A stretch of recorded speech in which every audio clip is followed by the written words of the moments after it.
Previously on the Inja's channel. He plans to repair the throttle problem that he is facing. I just had to flip a connector around. Oh! Dude, what? Holy frick.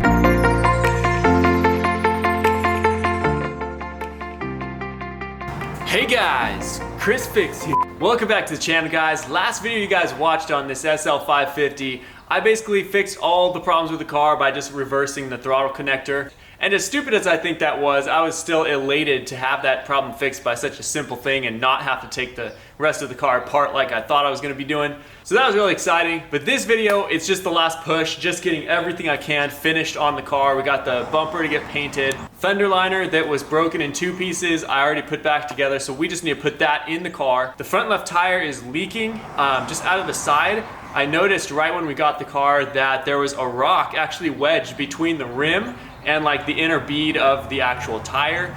So we wrenched that out and it looks like it's still leaking a little bit of air just where that rock was. So I'm gonna start off with that stuff. We also need to fix the daytime running light that is blinking. If I do need to get the car inspected, that is one thing that they'll check. So that's basically the game plan for today and the next couple days before this video gets done. So let's get to it.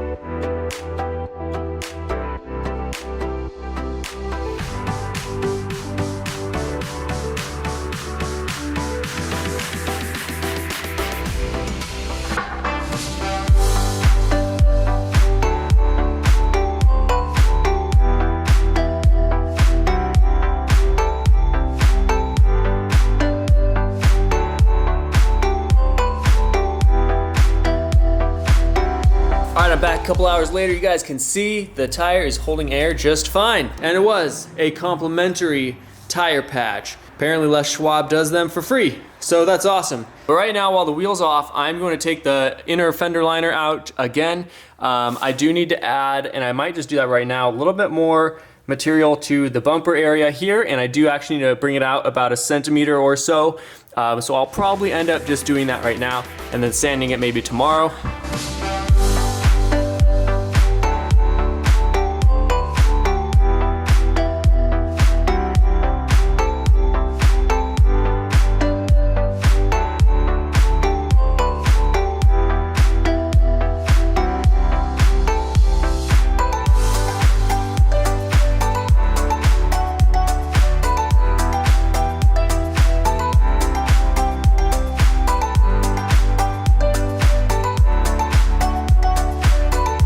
Right, it is another beautiful day here. So last night I was building out the edge right there with body filler. There was not quite enough material first go around and it looked good and it looked like the stock shape. It was just a little bit too thin and it didn't really match up with the ground height and everything with the rear section here.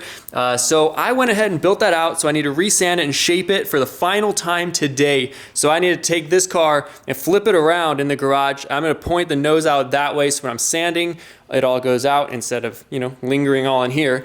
So let me show you guys really quick while I'm doing that, how well the keyless system works. So there's that. Check this out. I'm just gonna stick this in my pocket. And then you just touch the door handle. It unlocks it for you. And then I just sit in the car and I just put my foot on the brake there, hold that down, and it fires right up. Dude. All right, so let's turn it around and let's get to this.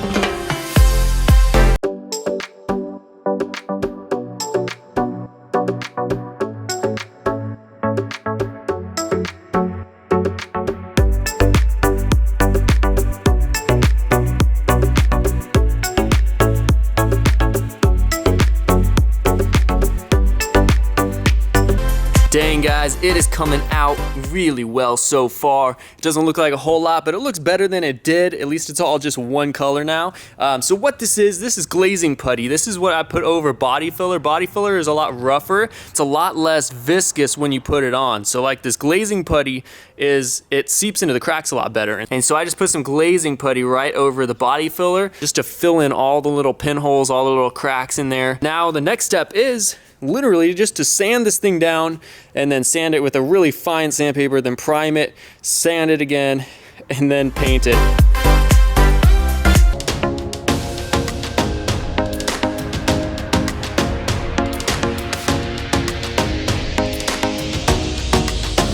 All right, I just went over it with a piece of sandpaper and a piece of wood. It does the job, but went over it, making sure there's no low spots or high spots anywhere, and man, does it feel so much better. It is already nice and smooth, and I just used 150 grit sandpaper, and I'm gonna be going, I don't know, down to 2,000 grit or so, just to make this a perfect finish and come out almost just like the paint does.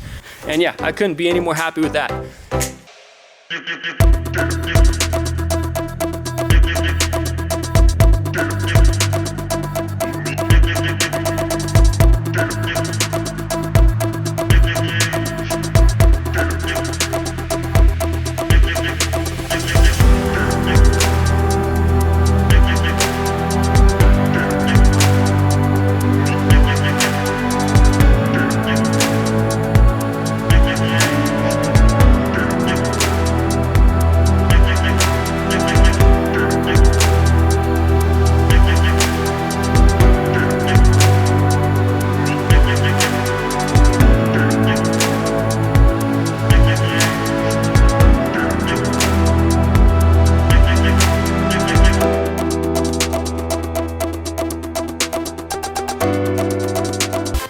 Would you guys look at that? Now, I am getting a little bit worried because this looks a lot yellower than that. That's, I'm really crossing my fingers, but this over here just looks yellow all the way around on like every part of the bumper. I took the tape off over here and the paint match is actually pretty darn good. You can't really even tell much of a difference between those two paints. So I'm hoping this is just like a placebo, is that the right word, effect, where it just like looks way too yellow for this, but it's actually not. So here is the moment of truth.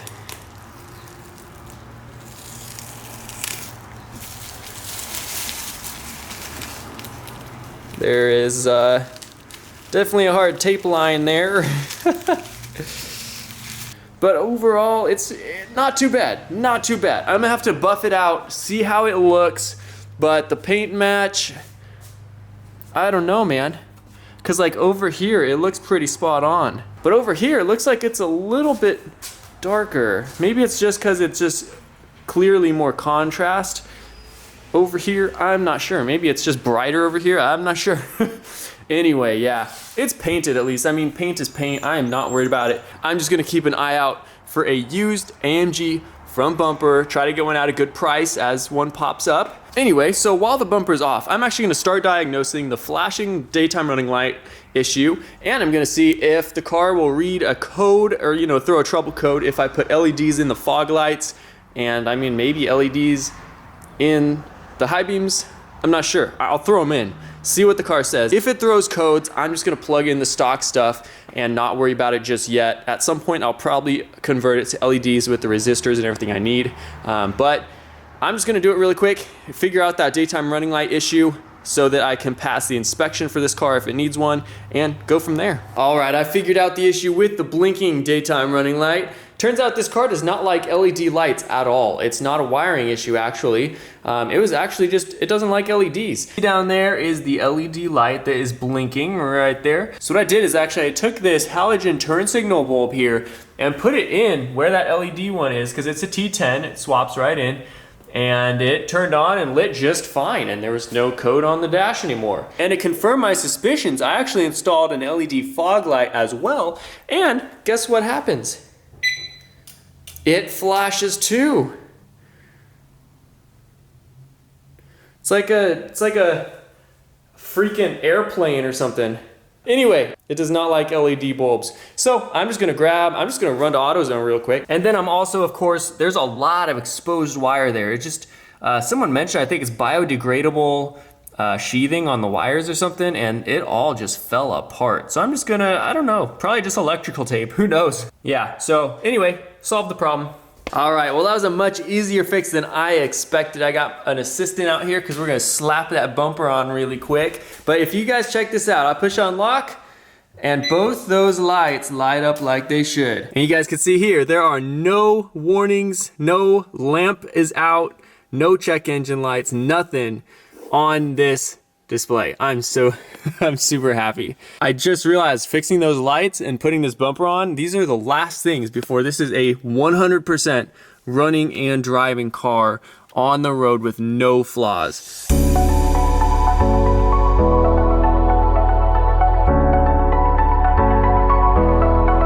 I cannot wait to get this thing completely finished up and put all the trim pieces back in and the grill and everything. So today I'm gonna be buffing this out and making it high gloss. Right now, the clear coat, it feels good and everything, but it's not quite as shiny and as polished as the original paint. And so I am definitely going to get this polished up and kind of soften the lines up everywhere and just make it a lot shinier. I think that will really blend it in. And because I'm not a professional on this subject, I'm gonna be following a Chris Fix video. He made one basically specifically telling you how to polish and buff out old paint when you're blending it with new paint. So that's what I'm gonna be doing. I think we should just get to it.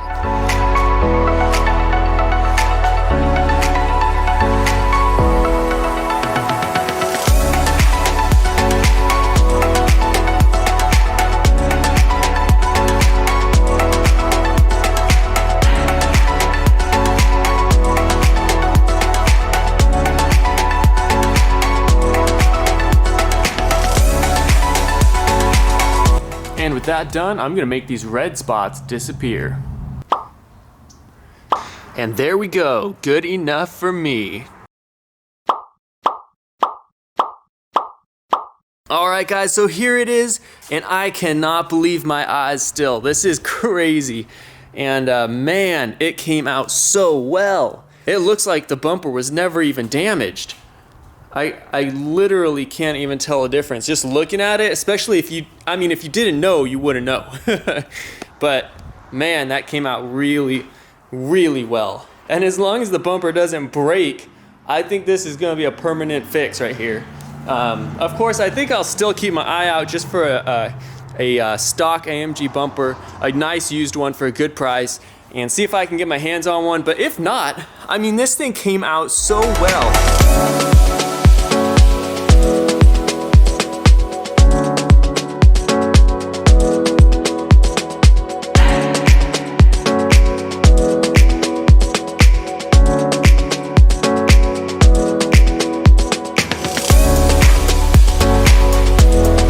Guys, here it is, completely finished, 100%. I could not be happier with how it turned out. It looks amazing.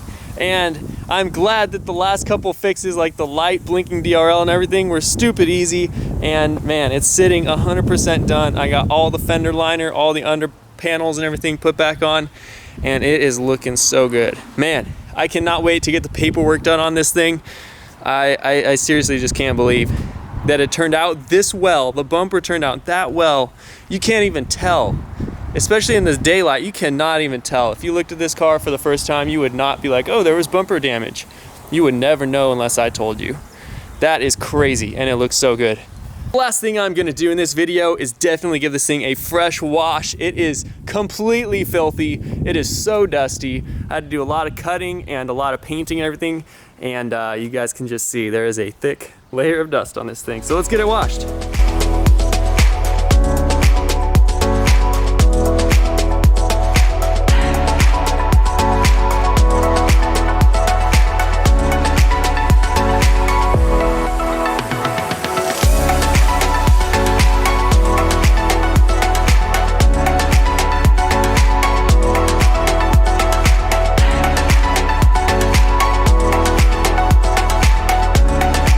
Well, that's pretty much gonna wrap it up for this video. I am excited out of my mind. I just cannot believe this is my car. 100% ready to be on the road. I just need that paperwork to go through. I still have to figure that out. I'll probably just roll in the DMV and just be like, here's the paperwork, do it.